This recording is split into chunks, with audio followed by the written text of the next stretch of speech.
Ya, jadi saya mau sambil kita menunggu Pak Anton tersambung kembali, saya tertarik dengan tadi bukan quote yang disampaikan oleh Pak Anton ya tentang bagaimana para wartawan menghadapi situasi pedang bermata dua itu ya.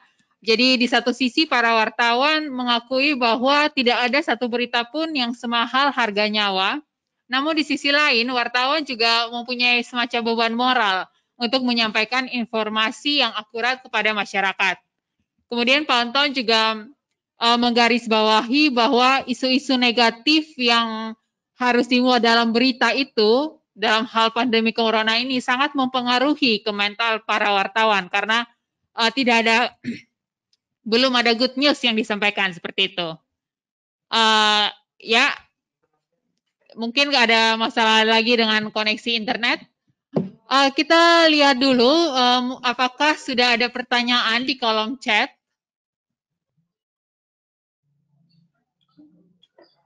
Silakan, Mas Georgi ya. Mungkin ya, mungkin dari saya dulu pertama, nanti bisa ditambahin oleh Kang Riki dan juga Dokter Denny mungkin.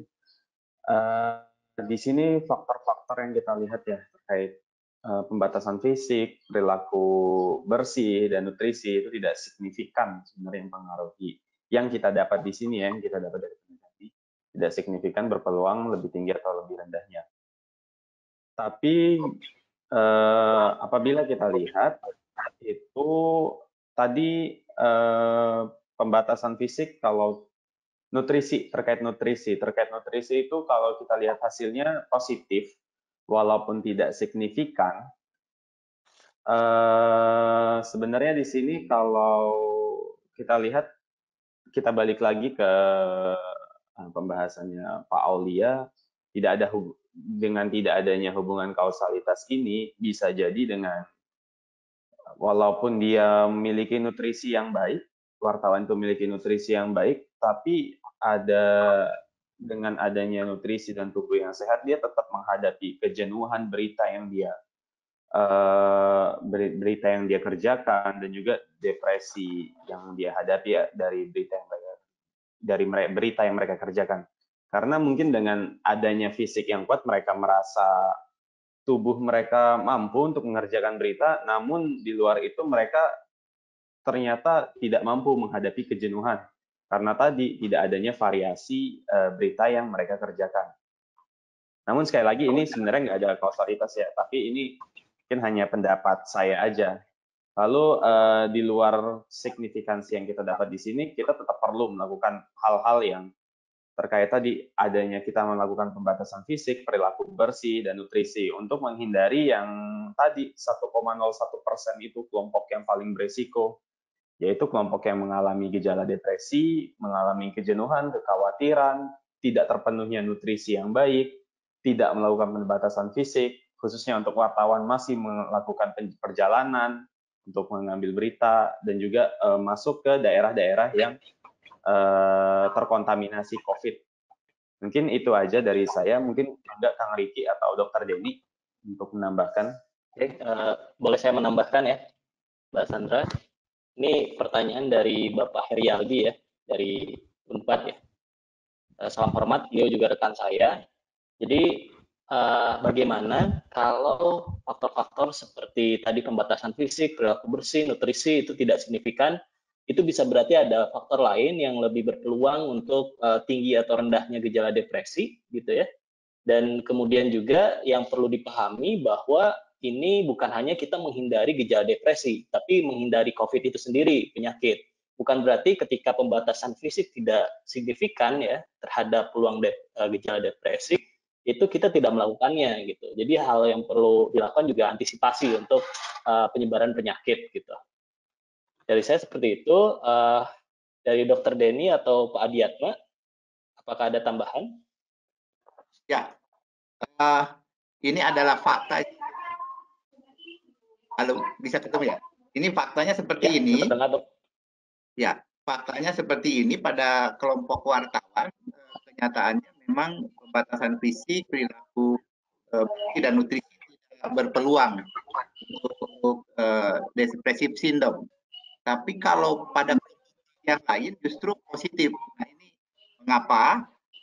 Mungkin risiko daripada pekerjaan wartawan tersebut. Kalau di kelompok yang lain memang mereka melakukan physical distancing misalnya, tapi malah justru menyebabkan jadi positif ketika makin physical distancing malah makin muncul gejala depresifnya. Bisa jadi karena ya kita sebagai makhluk sosial ya harus seperti itu gitu. Nah, pada wartawan ini memang jumlah sampelnya jauh lebih sedikit, mungkin saja karena sampel ya, karena masalah metodologi. Tapi ya yang jelas saya kira karakteristik daripada pekerjaan wartawan itu sendiri, mereka mungkin pada suatu saat tidak memperhatikan nutrisi mereka ya, boro-boro mungkin pada situasi normal pun mungkin mereka tidak pernah lebih baik nunggu sumber berita daripada makan dulu gitu kan ya. Jadi buat mereka tidak itu yang menjadikan penyebab psikis. Saya kira Kang Aulia yang lebih bisa menjawab permasalahan ini. Dipersilakan Kang Aul. Baik. Ya, baik, terima kasih Dr. Denny atas analisisnya. Saya kira mungkin untuk menjawab pertanyaan ini memang betul. Pertama, kita harus lihat bahwa ketidakadaannya hubungan yang dalam tanda kutip statistically significant mungkin berkaitan dengan konteks ya. Kalau saya lihat gitu. Jadi konteks yang di sini bahwa konteks dan peran sebagai wartawan. Karena seperti yang disampaikan oleh Dr. Denny tadi, di yang konteks yang lain, pada populasi yang lain, melakukan pembatasan fisik atau physical distancing dan melakukan perilaku bersih atau perilaku preventif, itu justru signifikan untuk menurunkan tingkat kecemasan atau tingkat atau gejala depresi pada diri seseorang.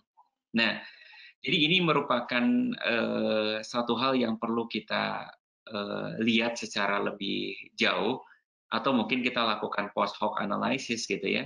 Jadi walaupun ini secara tidak statistikal tidak signifikan, tapi kalau melihat tadi datanya Mas Jordi tadi disampaikan bahwa sebetulnya ada beberapa indikator depresi yang memang perlu diperhatikan gitu. Tapi tidak signifikan secara statistik. Jadi kalau menurut hemat saya, ada hal yang memang tidak selalu harus ada result yang statistically signifikan, tapi fenomenanya ada gitu. Maka mau nggak mau juga komponen kualitatifnya perlu gitu kita follow up gitu, karena kalau dilihat memang magnitude of the problems-nya memang ada di situ gitu. Nah jadi kalau dari perspektif saya sebagai psikolog, maka ini tidak lepas dari konteks dan role seorang wartawan gitu. Jadi bukan berarti pembatasan fisik dan perilaku bersih ini bisa digeneralisasi ke yang lain tidak signifikan menentukan depresi. Tapi ini hanya untuk populasi yang spesifik, yaitu populasi wartawan. Karena perannya tadi memang mau nggak mau sebagai frontliner yang harus keluar. Yang kedua, setelah melakukan perilaku bersih pun ketika tiap hari terpapar di luar, kemudian harus melakukan aktivitas yang tinggi di luar ruangan, maka ya mau tidak mau dia akan merasa bahwa ya apapun yang saya lakukan ya kalau terpapar ya bisa saja terpapar gitu. Nah ini saya melihatnya seperti itu Bu Sandra. Untuk para narasumber dan juga pembahas yang sudah menjawab pertanyaan Pak Rialdi tentang terima kasih Pak Rialdi menjelaskan pertanyaannya Pak. Iya, betul. Pak Jorgi mau memberi tambahan? Udah cukup. Udah cukup. Terima kasih.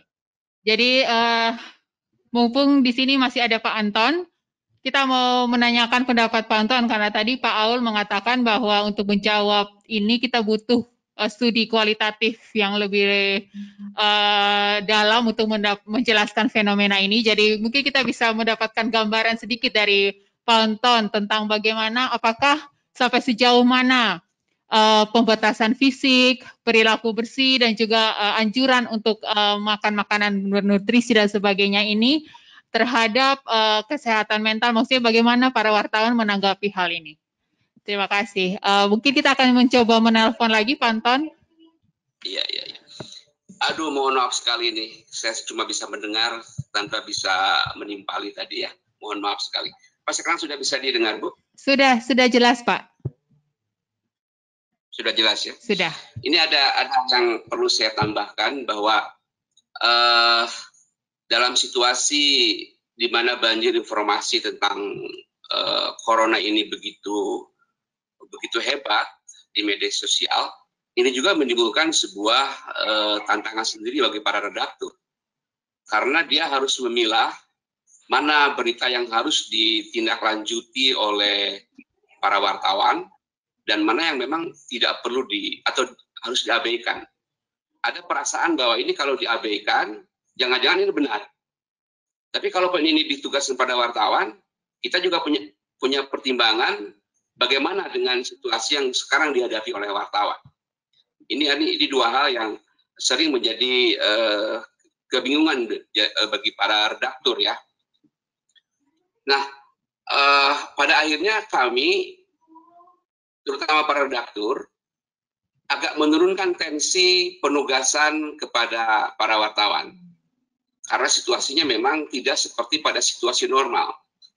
Akhirnya kita punya satu jalan pintas.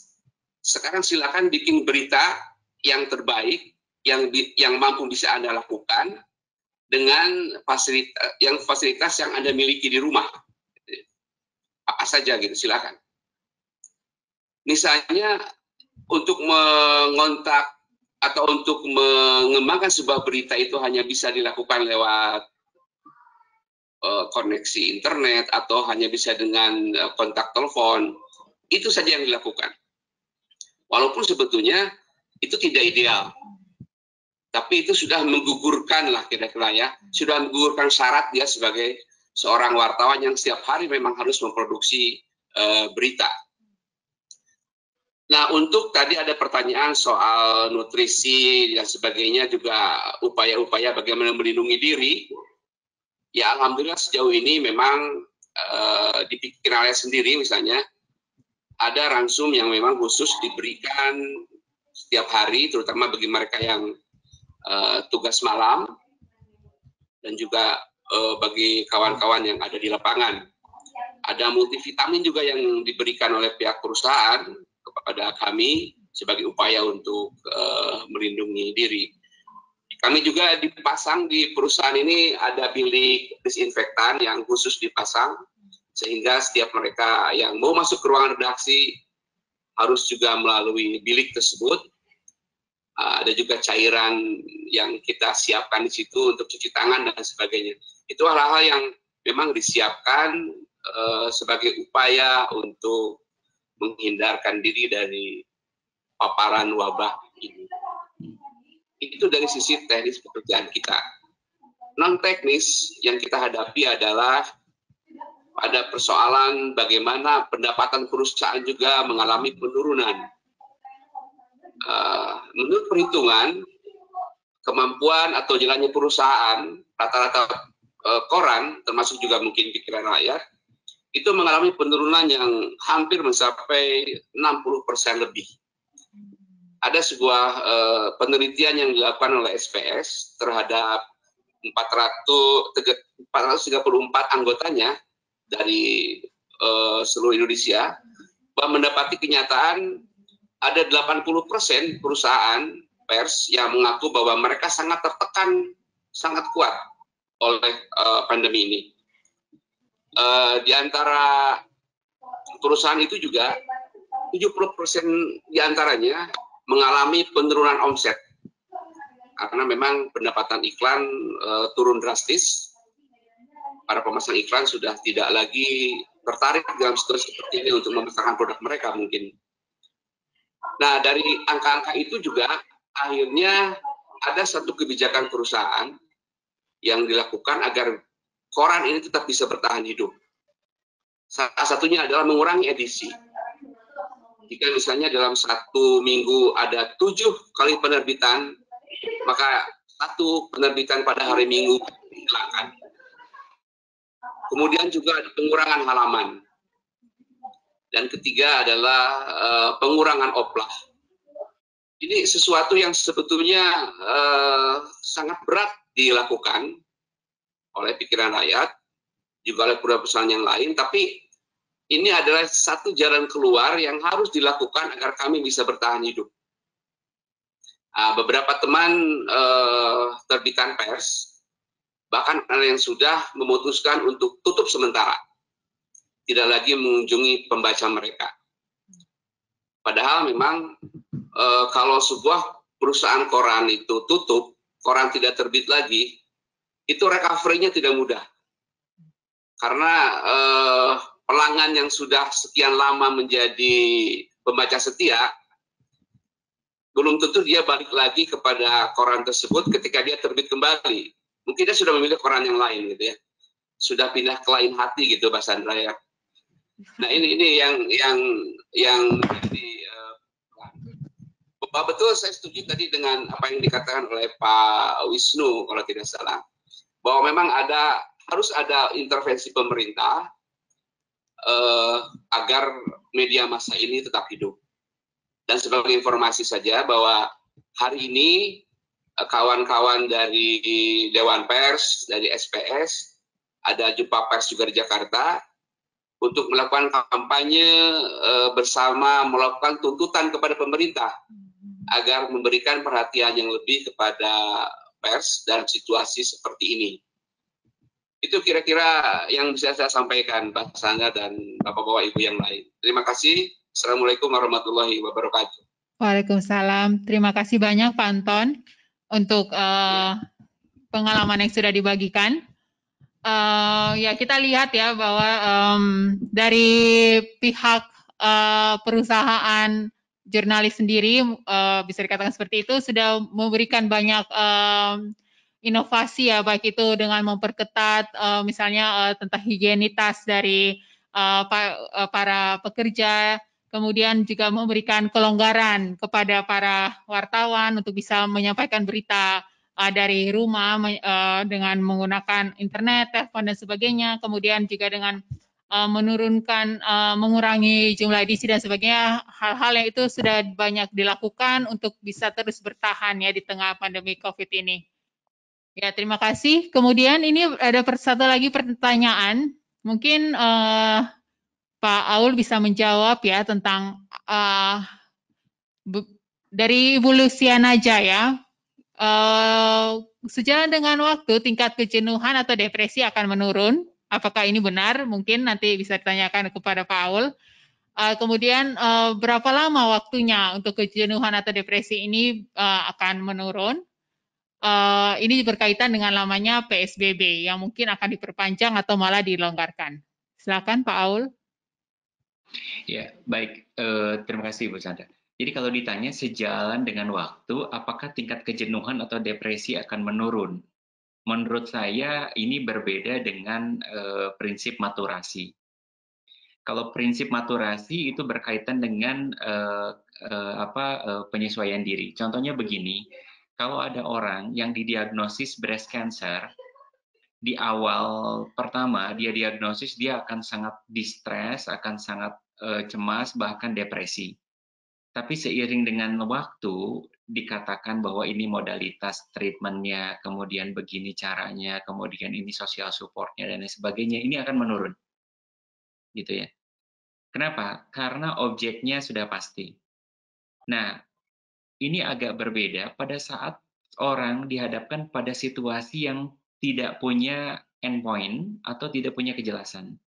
Contohnya, kalau saya mau menunggu, orang yang telepon ke saya, Aulia, tolong tunggu saya 8 jam lagi. Saya mungkin di awal kecewa, gitu ya. Oke, tapi saya tahu 8 jam lagi saya akan ketemu dia. Artinya, kita punya mental set bahwa oke, situasi akan tetap, maka yang tadinya saya marah, saya nggak jadi marah lagi. Beda kalau misalkan saya janjian sama orang, saya bilang, Aulia, tunggu aja ya. Kapan? Ya tunggu aja. Nggak tahu saya akan datangnya kapan. Makin lama mungkin saya akan menjadi makin marah.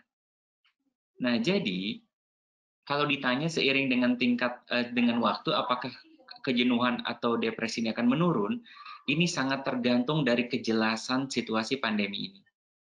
Kalau selama kondisinya masih tidak menentu, saya berpikirnya, hipotesis saya, justru kejenuhan dan depresi akan semakin meningkat. Karena kita menghadapi situasi yang tidak jelas. Dan itu adalah respon natural dari manusia. Istilahnya, kalau jelas itu Gunung Himalaya yang di depan saya, dan saya tahu 2 tahun akan trekking ke sana, saya nggak apa-apa. Tapi kalau tidak jelas, saya hanya disuruh manjat gunung aja. Tapi nggak jelas tingginya berapa, kemudian tekanannya berapa, dan lain sebagainya, maka saya akan lebih cemas. Nah, kemudian, apakah dapat diprediksi berapa lama waktunya? Ya tadi, ini sangat tergantung dengan perubahan situasi. Dan saya memprediksinya mungkin situasinya akan agak lama, gitu.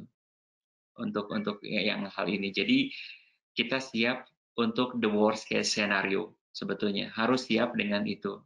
Makanya tadi kita harus siap bahwa situasi COVID ini mungkin tidak akan hilang, tapi manusialah yang harus menyesuaikan dengan situasi yang sudah ada. Gitu. Nah, apakah ini berkaitan dengan lamanya PSBB yang memungkinkan akan diperpanjang atau malah dilonggarkan? Saya kira PSBB itu bisa punya direct impact atau punya indirect impact. Kita lihat PSBB di Jakarta aja, PSBB, tapi jalanan macet-macet aja sih sebetulnya gitu. Jadi saya melihat bahwa ada hal yang masih kurang efektif untuk menekan kurva tadi gitu. Tapi intinya bukan masalah PSBB-nya, tapi kejelasan situasi pandemi COVID ini gitu. Dan menurut saya ini akan sejalan dengan bagaimana orang meresponnya. Dan saya melihat ini tidak hanya wartawan, gitu ya. Ini contoh, maaf ya, ini contoh anak saya yang kedua itu di playgroup. Ini sudah 1 bulan setengah, ini udah pertemuan ke-35 saya ngitung karena passwordnya day 1, day 2, day 3 sampai pertemuan 35 berarti udah 1 bulan setengah dia di rumah. Saya lihat mulai ada kejenuhan belajar online. Yang biasanya lari-lari, kemudian main dengan temannya dan segala rupa, semakin lama antusiasme dia untuk sekolah mulai jam 9 sampai jam 12 itu mulai menurun. Nah, jadi ini pun sama, saya berpikir dan hipotesis saya kalau situasi masih tidak terprediksi, maka tingkat kejenuhan dan tingkat depresi ini belum akan menurun, tapi akan terus meningkat. Apalagi ditambah dengan uncertainty. Contohnya, hilangnya posisi atau hilangnya mata pencaharian. Misalkan ketika para wartawan ini nantinya akan di layoff gitu, dikarenakan kontributor ternyata yang dibutuhkan cuma segini saja. Contohnya kemarin Twitter baru menyatakan bahwa Twitter akan merumahkan selamanya ya, work from home selamanya gitu. Karena ternyata untuk perusahaan seperti Twitter di rumah aja itu ternyata tidak mengurangi produksinya gitu. Nah, ini berbeda sekali dengan wartawan tadi yang disampaikan Pak Anton tadi. Mungkin begitu yang bisa disampaikan Bu Sandra. Terima kasih Paul, semoga bisa menjawab pertanyaannya Bu Luciana. Jadi mungkin kesimpulannya kita tidak bisa memprediksi ya tentang kapan ini akan berakhir. Malah mungkin kejenuhan atau depresi itu bisa meningkat jika kita tidak bisa tanda kutip menerima situasi ini ya. Bahkan dari WHO sendiri sudah mengeluarkan bahwa kita statement bahwa kita harus hidup berdampingan dengan coronavirus ini ya. Jadi maksudnya seperti tadi dokter ini katakan itu kita harus ada adjustment, adaptasi untuk bagaimana kita hidup dengan di situasi the new normal ini. Betul. Ya, dan satu lagi mungkin Bu Lucy. Gimana, Paul? Satu lagi yang harus menjadi concern kita sebagai tenaga kesehatan, sebagai professional helper, dan sebagai orang yang akademisi yang memberikan sumbangan kepada pemerintah. kita harus membuat situasi ini jangan sampai masyarakat antipati. Jadi harus ada kebijakan yang ajak evidence based, jangan sampai masyarakat antipati. Saya takutnya PSBB dilarang tapi di sepihak yang lain enggak. Kemudian ini boleh, yang ini enggak, dan lain sebagainya. Ketidaktentuan ini membuat masyarakat nanti akan bilang, ah sebodoh aja gitu. Semua orang keluar aja. Ada yang bilang 45 tahun ke bawah boleh, ada yang bilang 45 tahun enggak gitu. Contohnya suaminya sahabat saya 33 tahun meninggal. Jadi sebetulnya bukan jaminan, kalau ada faktor penyulit itu justru bisa fatal gitu. Nah, jadi yang harus kita jaga semua nih, bagaimana nih pembelajaran yang didapat dari rangkaian studi ini, terutama dari wartawan, dari mahasiswa, dari tenaga kesehatan, agar membuat masyarakat itu tidak antipati. Karena kalau udah masyarakat udah sebodoh, udah antipati, kurva jelas akan meningkat total menurut saya gitu. Nah, ini yang harus kita pertahankan, dan ini tugas kita untuk memberikan masukan pada pemerintah untuk membuat regulasi dan membuat kebijakan-kebijakan untuk mengendalikan hal ini. Mungkin begitu. Ya, setuju sekali Pak Aul. Dan ini juga salah satu visi misi dengan diadakannya Forum Manajemen COVID ini, kita secara berkala memberikan edukasi kepada masyarakat, melihat tentang COVID ini dari banyak aspek, melibatkan banyak pihak, sehingga betul-betul kita ingin supaya pengetahuan ini tidak hanya berhenti sebagai diskusi ilmiah para akademisi saja, tapi bisa diakses oleh semua rekan-rekan di luar sana. Ya, terima kasih. Kita akan kembali menghubungi Pak Wisnu. Pak Wisnu untuk mungkin memberikan tanggapan, ini juga waktu tinggal 10 menit lagi. Mungkin tanggapan terakhir dari para narasumber dan juga dari para pembicara mengenai diskusi kali ini. Sebelum kita mengakhiri diskusi, masih ada pertanyaan ya? Atau? Oh, coba lihat. Masih ada satu pertanyaan, kita lihat dulu. Mungkin Pak Wisnu sudah, oh ya. Ini masih ada kepada Pak Aul.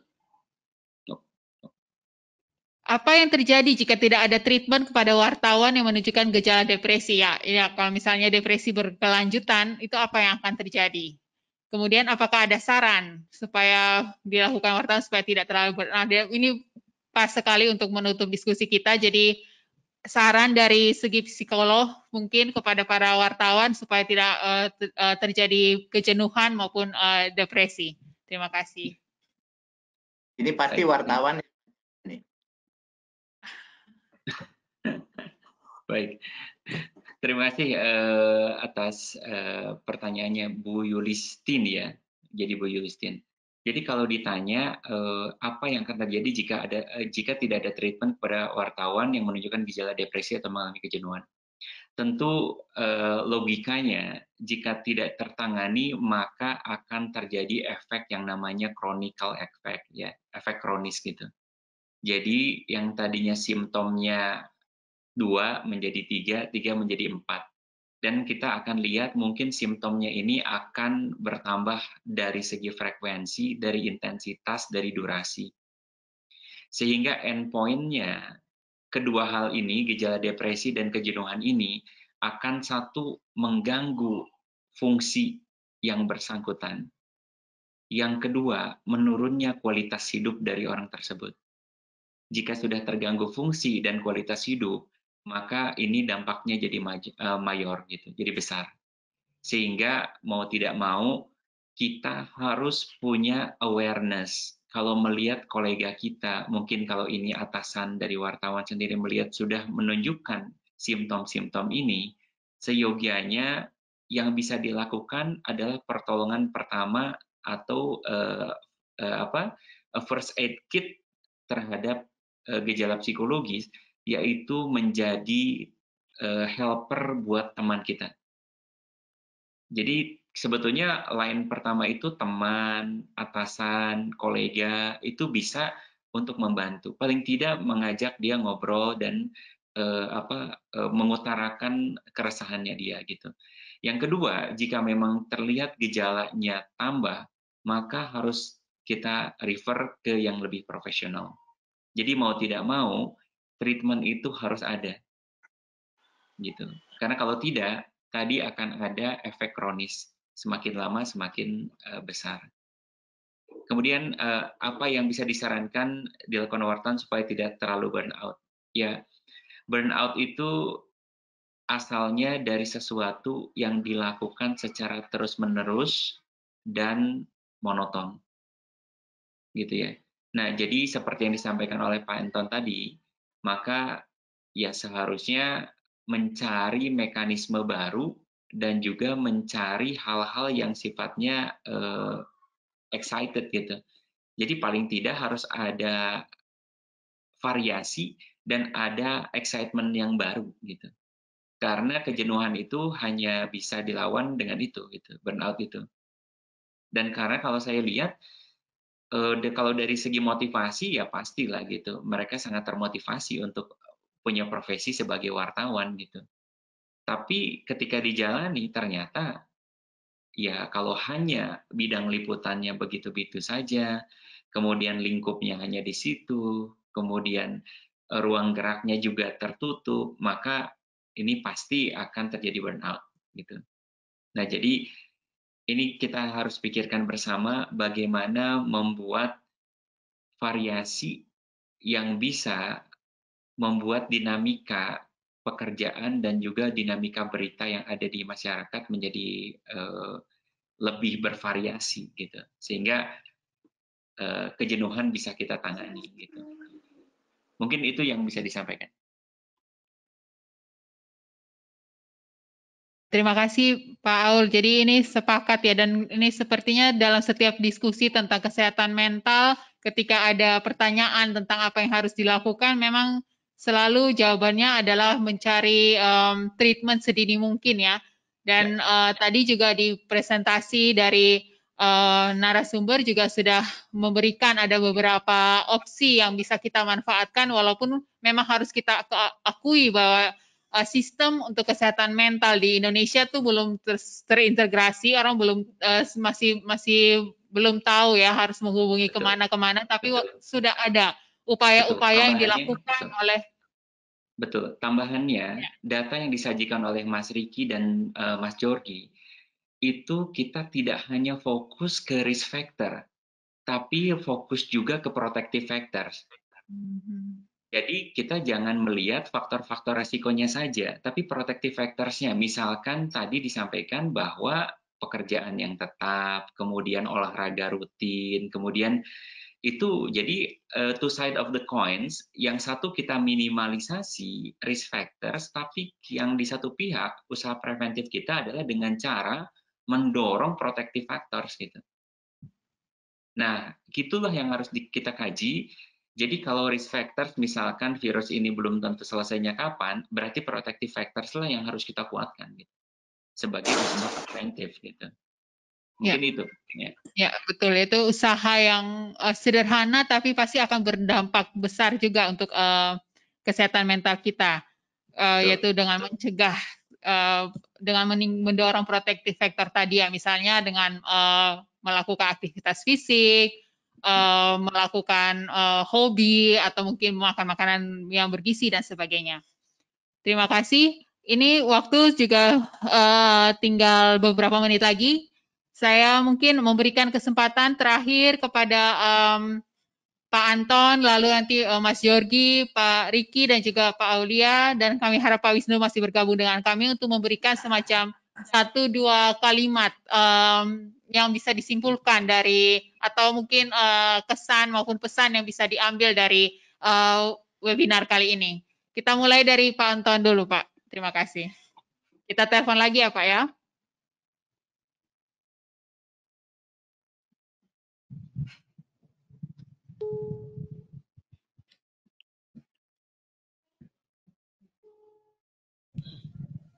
Halo. Ya, Pak. Sudah masuk? Ya. Beberapa kalimat yang ingin saya sampaikan dalam kaitan diskusi ini adalah kami mengucapkan terima kasih karena kami merasa tidak sendirian Artinya ada kawan-kawan yang juga ikut memperhatikan kondisi kami. Tinggal kami sekarang juga menunggu bagaimana perhatian pemerintah terhadap nasib perusahaan pers, juga para wartawannya. Itu saja mungkin Ibu Sandra ya. Ya, terima kasih banyak Pak Anton. Pak Riki mungkin bisa menyampaikan. Baik, dari saya ada aspek selain aspek ekonomi yang harus diperhatikan ya oleh pemerintah dan juga masyarakat maupun keluarga ya, bahwa ada aspek kesehatan mental di mana butuhnya komunikasi ya untuk profesi apapun, dan kita harus saling mendukung agar kita bisa melalui pandemi atau ujian ini dengan baik ya. Terima kasih. Ya, terima kasih Pak Riki. Pak Jorgi.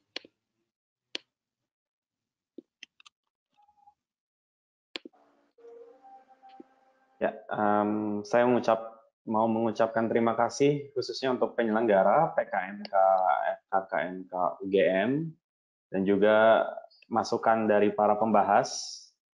Dan mungkin yang kami lupa tadi mengucapkan terima kasih kepada responden yang sudah memberikan datanya kepada kita semua agar hari ini bisa kita bahas, bisa kita kaji ulang, dan mungkin nanti harapannya seperti Pak Aulia sampaikan tadi, ada follow up dari penelitian ini agar kita bisa tahu,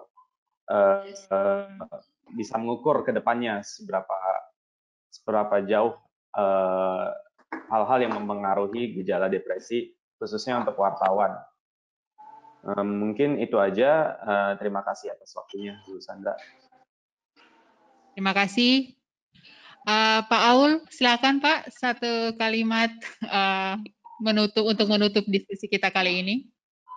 Ya, baik. Terima kasih. Saya sampaikan juga terima kasih pada penyelenggara, kemudian pada para narasumber, Mas Riki, Mas Jody, kemudian Pak Anton pembahas, kemudian Pak Wisnu. Terima kasih. Sekali lagi bahwa yang bisa menghadapi dan memberikan rekomendasi adalah akademisi di saat yang seperti ini. Sehingga sebaiknya ini yang menjadikan akademisi punya kontribusi yang kuat terhadap pemerintah untuk memberikan evidence-based policy, sehingga Indonesia dan dunia bisa menghadapi krisis ini dengan lebih baik, karena burden-nya tidak hanya physical burden, tapi juga psychological burden, termasuk dalam tadi kesehatan mental. Jadi tadi saya sampaikan, hanya solidaritas dan kebersamaan yang bisa membuat kita kuat dan kita bisa sukses menghadapi COVID-19 ini. Terima kasih sekali lagi. Semoga kita sehat dan dilindungi oleh Allah Subhanahu wa Ta'ala. Amin. Terima kasih Pak Aul. Kita masih mencoba menghubungi Pak Wisnu. Ya, saya masih ikut kok. Cuman gambarnya Pak. udah nggak ada karena laptop saya error. Ya, tapi ya, saya kira ini acara yang bagus sekali ya, karena selama ini kita tidak ya semua elemen bangsa harus bergabung untuk melewati pandemi ini ya. Tadi juga Pak Aulia berpendapat bahwa yang penting adalah solidaritas gitu. Nah, bagaimana kita sama-sama mendorong agar kita semua bergerak bersama gitu. Nah, khusus untuk wartawan misalnya, untuk membuat tidak begitu jenuh gitu ya, walaupun sama-sama mungkin isunya tentang COVID-19, tapi banyak angle yang bisa diambil. Misalnya sekarang muncul gerakan-gerakan masyarakat, solidaritas, kebersamaan, yang model yang cantelan, yang sembako bisa diambil siapapun, itu kan bisa diteliti juga, gitu. Bisa dilaporkan. Jadi bisa mendorong hal-hal positif untuk muncul. Itu misalnya ya. Kemudian juga bagaimana wartawan justru menjadi wartawan itu kan memproduksi informasi, media memproduksi informasi. Informasi itu sesuatu yang berguna untuk mengurangi ketidakpastian kita. Nah, bagaimana situasi yang serba tidak pasti ini dibuat jelas oleh wartawan dan media untuk memberikan informasi yang baik. Itu yang penting.